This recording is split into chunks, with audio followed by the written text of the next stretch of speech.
Maadhimisho ya wiki ya kuchangia damu yatafanyika kuanzia tarehe 1 hadi tarehe 14 Juni, ambapo kilele kitakuwa tarehe 14 Juni katika manispaa yetu ya Songea. Kauli mbiu ya kuchangia damu kwa mwaka huu inasema changia damu, leta matumaini, pamoja tunaokoa maisha. Ndugu wageni waalikwa na washiriki, kwa mujibu ya matokeo ya sensa ya watu na makazi ya mwaka 2022, mkoa wa Ruvuma ulikuwa na wananchi wapatao milioni 1.8 na unatakiwa kukusanya chupa za damu takribani 14,789, ambayo ni sawa na 100% ya mahitaji ya mkoa ikilinganishwa na idadi ya wananchi waliopo. Kwa hicho ni kiasi ambacho cha damu ambacho kinapaswa kuwa kwenye hazina ya damu salama katika hospitali zetu, hospitali yetu. Takwimu za ukusanyaji damu zinaonyesha kuwa na mafanikio ya kuongezeka kwa ukusanyaji damu mwaka hadi mwaka. Mathalani, kwa mwaka 2022 jumla ya chupa za damu 3,900 ambayo ni sawa na 24.5% ya mahitaji zilikusanywa, kufanyiwa vipimo vya maabara na kusambazwa. Idadi hii imeongezeka hadi kufikia chupa 12,278 sawa na 83% ya mahitaji ya mwaka 2023, kufikia chupa 7,016 ambayo ni sawa na 47.4% ya mahitaji ya mkoa kwa mwaka 2024.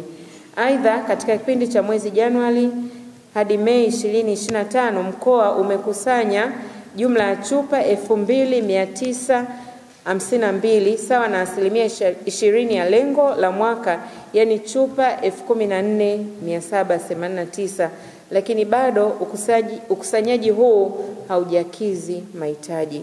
Ndugu wageni waalikwa na washiriki, katika kukabiliana na hali hiyo, serikali imeboresha miundombinu ya kutolea huduma za afya kwa kujenga majengo, kufanya ununuzi wa dawa, ununuzi wa mashine kwa ajili ya uchunguzi wa magonjwa na kuimarisha upatikanaji wa damu salama vituoni kwa kununua majokofu.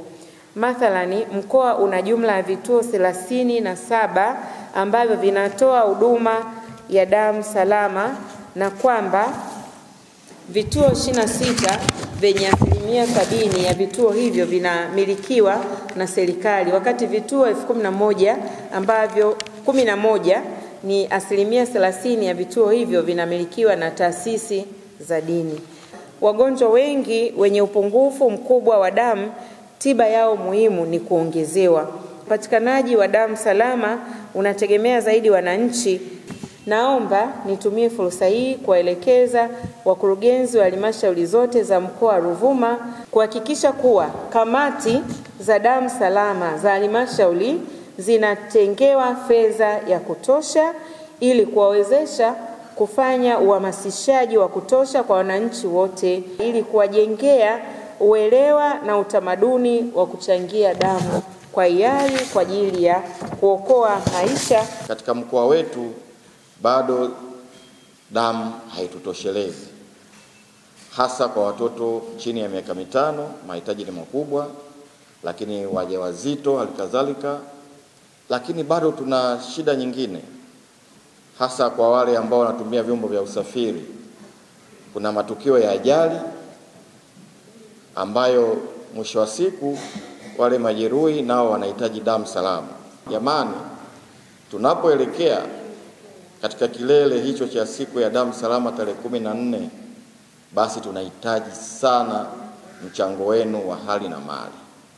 Kama ambavyo mnaweza mkao mmeshuhudia,